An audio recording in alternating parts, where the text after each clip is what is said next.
Back into our top story. Norfolk County Council say that they'll press ahead with plans to close most of the county's children's centres. There was a consultation after the plan to close 46 of the 53 was revealed. It now says the 53 children's centres will be replaced by a network of 15 so-called early childhood and family bases. The children's centres budget was £10 million. The proposal will cut that by about half. Earlier, I asked the chair of the Children's Services Committee at County Hall, Stuart Dark, why nearly 40 centres still needed to close. There is a difference between our rural and our urban areas. In urban areas, where you can see a centre that is close by, you associate the service with the building and you can go in and get it.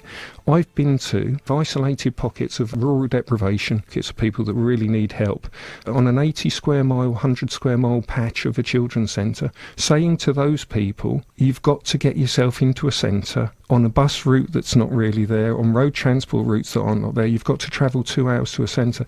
Those people that really need support aren't getting it. Let's grab a word now with John Watson, a parent from Bowthorpe in Norwich, who's been campaigning to save the centres ever since the proposal came to light in September. John, good morning to you. First of all, what is your reaction to this new set of plans? I'm disappointed, I'll be honest. I mean, OK, I understand that they're trying to save some. That's great. But it's still a disappointment that they're closing any, to be honest with you. I think that they need to look at these centres and realise these are important centres and they need to keep every single one of them open.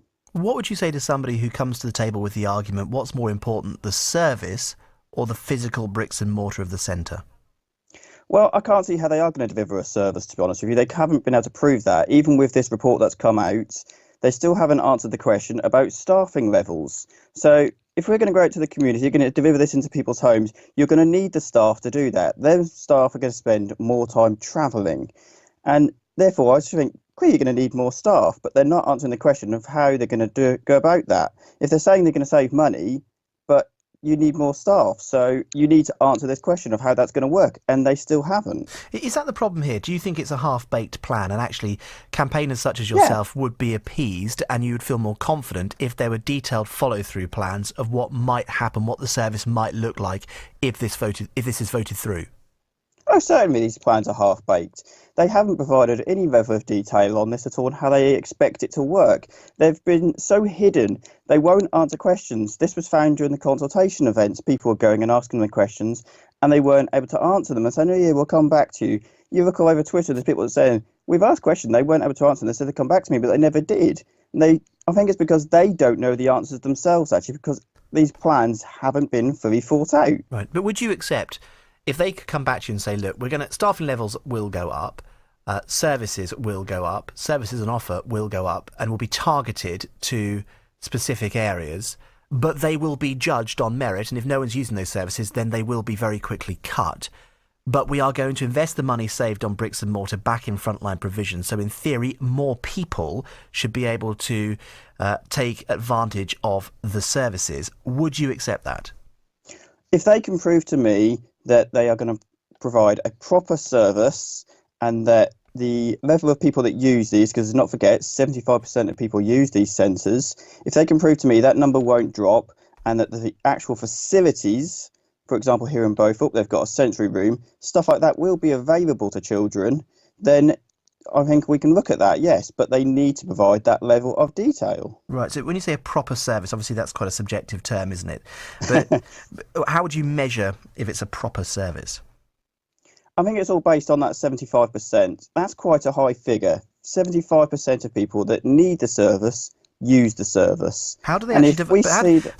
I get so confused with these figures because they dress these figures up whichever way you want on both sides, by the way. Yeah. So 75% of people who need the service, what does that even mean? By the way, I've got 3 children and I was saying to people recently, well, I've never used these children's services. Well, lo and behold, actually I have. I've been using them all the time. But I didn't even know until a plaque mysteriously appeared the other day outside one of them. So people who need the service, what does that really mean? It's difficult to say. Everybody uses them, as it were, because obviously just where you go and have your child weighed a lot of the time, etc. That obviously years ago used to be done in your local GP surgery, for example. Now a lot of that gets done by the Sure Start centres. Is that sort of thing that you want to be doing in a library? Probably not. But if you think about who uses these centres, it's open to everybody, but they deem those that are in need. So they might live in an area of deprivation. Can I challenge you on that? Because why wouldn't you want to do that in a library? Because I tell you what, I would love to do that in a library because I've got 3 children. So as I'm dragging them on my own, because I look after them in the afternoon when my wife goes back to work, as I'm dragging them into the library, I can sit my eldest daughter down with a book. My son can sit down as well and read, and I'll stick Margot on the scales. I mean, it sounds like a win-win situation. So not only is my daughter being weighed, but my children are being exposed to literature. What's not to like about that? Well, you can do that in a children's centre. They've got books there available as well for children of all ages to read. So it's no different on that front. But the fact is, most people feel that a children's centre is more private than a library isn't as private as a children's centre. Sure, because I understand, yeah. In a library, you've got to strip your child down to their nappy, etc. People feel a bit funny about that, doing that in the middle of a library. Whereas in a children's centre, you've got a private room where you go and do all this. Yeah, no, I understand that. And I think that's where a lot of that comes for people. They just feel a bit funny. Do you really want to be stripping your child off in public? I think people feel a bit funny about it. John, I think you'll laugh at this, but I think I've just lost all my inhibitions because I'm so used to stripping all my children absolutely everywhere now. But I know exactly what you're saying. You make a very good point. First, and this is the most important thing, this is why I really wanted you on this morning. What have these children's centres meant to you? How have they helped you out? Because some people have got some really lovely stories, actually, of how children's centres have just made what can be quite a challenging situation a little easier. It has. I mean, we had problems with our eldest child, Callum, that he had problems with his hearing, but we didn't realise it to begin with. So we would, say, for example, ask him to tidy his toys up, and he would just completely ignore us. And we're finding we'd have to raise our voice for him to do it. And we thought, oh, he's a typical boy, yeah, just ignore us, ha ha. But then his children's centre sort of got a bit concerned and referred us to go and get him checked out. And they actually found he had glue ear. So they said, imagine walking around with your hands on your ears all the time. That's what he hears. So they helped us to understand his condition and the best way for us to help him using visual aids. So, for example, with his toilet training, they gave us a picture of a toilet and helped him associate that means going for a wee-wee. So we could show him the picture. When we're saying to him, do you need a wee-wee? He may not be able to hear us properly, but he can see the picture and sort of put 2 and 2 together. And that has been fantastic to see him associating things like that. And then once his glue ear got better, which it has now, thankfully, because he then couldn't hear properly for all that time, he was behind on his development. And his children's centre have helped him so much with his development. We've just seen his development skyrocket.